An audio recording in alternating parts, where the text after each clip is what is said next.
औज़ुबिल्लाहि मिनश्शैतानिर्रजीम बिस्मिल्लाहिर्रहमानिर्रहीम इन्नल्लाह यअमुरु बिल अदली वल ihsan। बेशक अल्लाह हुक्म देता है इंसाफ करने का और एहसान करने का। मैं international palmist astrologer and advocate M A Shahzad Khan सलाम पाकिस्तान के चैनल पे आज का जो प्रोग्राम है वो ये है कि याद होगा मैंने एक बात की थी कि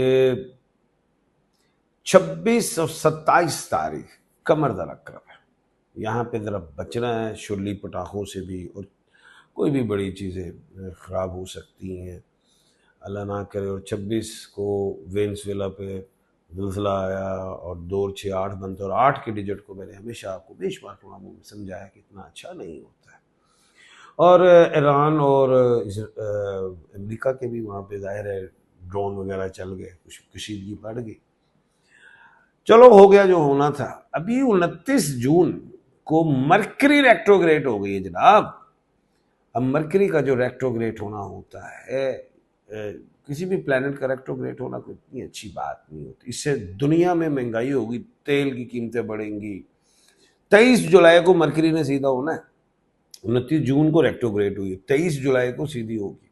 फीमेल प्लेनेट है, दोनों देती है, इसे धन की देवी माया। अब एक बात और मैंने की थी कि जो अमेरिका और ईरान के जो 2 महीने में जो भी तकनीकी पॉइंट्स के हवाले से कोई गुफ्तगू शनीद है, कभी रुका करेगी कभी चल पड़ेगी। अब जो अमेरिका साहब बहादुर है, ट्रम्प साहब भाई साहब जो हैं वो देख, मार्केट उनकी दुनिया में उनके हाथ में, वो जब चाहते हैं कोई अल्फाज सख्त बोलेंगे मार्केट क्रैश, जब अच्छे अल्फाज बोलेंगे मार्केट ठीक। तो धंधा हो रहा है दुनिया में, तो हो रहा है, होने दे, बिजनेस है। अब जो मामला, अब फिर ये जो कशीदगी हुई और ये दोहा में मुज़ाकरात होने थे, बातचीत तकनीकी पॉइंट के हवाले से ईरान और अमेरिका के, तो मुतज़ाद बयानात की वजह से ज़ाहिर अमेरिका ने क्या मैं इंज कर देंगा, मेरे मुज़ाकरात हो रहे हैं। ईरान ने कहा जी कोई मुज़ाकरात नहीं होगा, तो यानी कि वो मुज़ाकरात फिर रुक गए। तो क्या थर्ड वर्ल्ड वार होने जा रही है, दोबारा जंग होने जा रही है? कोई जंग शंग नहीं हो रही, लेकिन कुछ होने जरूर जा रहा है। जंग नहीं होने जा रही, कुछ होने जा रहा है। वो क्या होने जा रहा है? जो मैंने कहा कि 2 महीने में शुल्ली पटाखा चला करेंगे, बातचीत भी चलती रहेगी, वो जरा सुनिए वो क्या होने जा रहा है। अहम बातें करने जा रहा हूँ। अभी तो 26 की तारीख याद होगी, 2 और 6 26, 8 का डिजिट हमेशा दुनिया में खतरनाक बताया। 17 को जैसे ज़ाउल हक साहब शहीद हुए, 1 और 60 8 बनता है, बड़ा कुछ है। 26 हो, 2 6 8 होता, डायरेक्ट 8 का डिजिट हो 8 ही है डायरेक्ट। अगर 17 आ जाए, 1 और 7 8 है, तो 8 का डिजिट कोई अच्छा नहीं होता। जरा सुने अब क्या होने जा रहा है। 4 जुलाई को वीनस का ट्रांजिट है। अब 4 के डिजिट से मगरिब डरता है। 4 का डिजिट यानी कि आधी दुनिया में हलचल, अल्लाह ना करे। तो हमेशा मैंने कहा कि जब किसी भी प्लेनेट का ट्रांजिट होता है तो एक दिन पहले उसका चक्कर शुरू हो जाता है। तो कहने का मतलब ये 3 4 और 5, एक दिन आगे भी इसका प्लेनेट का कोई असर रहता है। तो 3 4 और 5 यहाँ पे शुरली पटाखे ईरान और अमेरिका या इसराइल के हवाले से छोटे मोटे चल सकते हैं। ईरान अमेरिका की बात कर रहा हूँ मैं। तो शुरली पटाखे जो हैं वो चल सकते हैं, लेकिन ये नहीं कि जंग लग जाएगी, फिर मुज़ाकरात, फिर सारे कंट्रीज बैठेंगे और नहीं चड्डो जी जी कर रहे हैं, इस तरह की बात है। उसके बाद जो है 7 जुलाई को मरकरी का ट्रांजिट है। अब आ गया ना 7, अब उससे पहले 6 तारीख आई है, 6 7 और 7 के बाद फिर 8 आया हुआ। क्योंकि मैंने जब भी कहा किसी प्लैनेट का ट्रांजिट हो तो पंगा अगले दिन तक भी रहता है। तो 8 तारीख तो फिर वो खौफनाक आ गई। तो दुनिया में अल्लाह ना करे फिर कोई बड़ा जल्जला, कोई आतिशफशां पहाड़, हुकूमतों में किसी बंदे का एक्सपायर हो जाना, दुनिया में कशीदगी आनी, कोई इस तरह, कोई फिर शुरली पटाखे, ये इसराइल क्या कहते हैं ईरान और अमेरिका के कोई बातचीत में सख्तियाँ आएंगी बीच में। ये सख्तियाँ नहीं 5-5 दिन के लिए, एक दिन में बयान बदल लेते हैं ट्रम्प साहब। तो सुबह कुछ कहते, दोपहर को कुछ कह देते। तो कहने का मतलब ये है कि 3 जुलाई से 8 जुलाई जो है, इधर उधर कशीदियाँ, गुफ्तगू में कोई कभी बेहतरी, कभी पंगे, कभी शुल्ली पटाखा, ये चीज़ें हो सकती हैं। महंगाई 23 जुलाई तक रह सकती है। गोल्ड सिल्वर इनकी कीमतें आसमानों पे जाएं या पेट्रोल जाए फिर गिरे, ये इस तरह है कि वो ट्रम्प साहब की ज़बान से सारा कुछ हो रहा है। तो कहने का मतलब ये, अब ट्रम्प की ज़बान कुछ कहे, जो भी है, जो मर्जी दिमाग में उतरे कि हमने सितारों के साथ बात करनी, हमने तजज़िये और तबसरे से तो बात करनी नहीं है। तो ये इस तरह की बातें हैं। नेतन्याहू, अच्छा फिर बता दूं कि कुछ जंग नहीं लग रही जा रही, कुछ फ्रिजों में राशन इकट्ठे करने नहीं जाने, कोई चूरन बड़ा बिक रहा है दुनिया में कि जी हंज हो जाएगा, उंज हो जाएगा। तमाम मिडल ईस्ट के लोगों के यार सुकून से बैठे, जहां जहां नौकरियां करें, अल्लाह का नाम लेकर।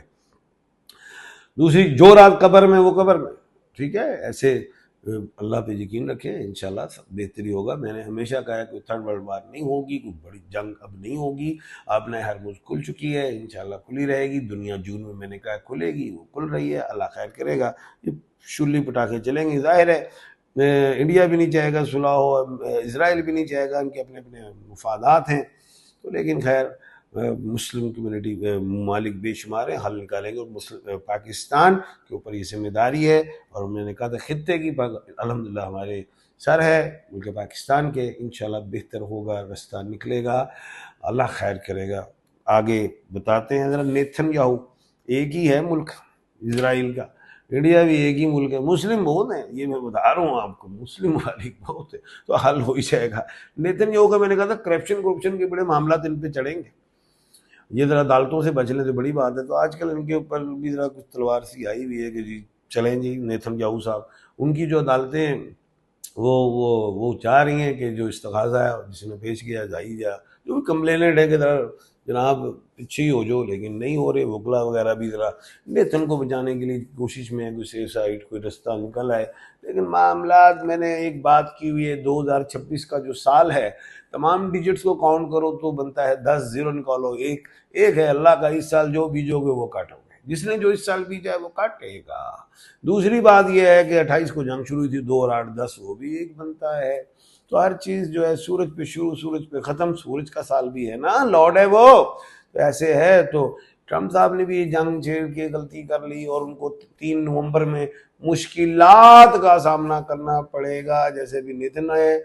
उसके बाद ट्रम्प साहब का मामला भी आएगा, वो मिड टर्म इलेक्शन वाली बातें जो मैं कर रहा हूँ, ये सारी चीज़ें। लेकिन ट्रम्प साहब जो है वो अपने मामला को देखेंगे भी कि ये क्या हो रहा है, मुझसे कुछ गलतियाँ होगी, उनको सुधारने की भी कोशिश करेंगे, अपनी कंट्री की पावर को भी रखने की कोशिश करेंगे, सारे मामला को लेके चलेंगे। लेकिन अभी किश्ती जो है वो मंझधार में अपने हरमूस में फंसी हुई है, निकाल लेते तो अच्छा था। जो मैंने कहा था कि 10 मार्च को निकाल लें किश्ती वापस, लेकिन फंसाई हुई है अपने हरमूस में, तो ये निकलेगी जनाब, ऐसी कोई टेंशन की जरूरत नहीं है।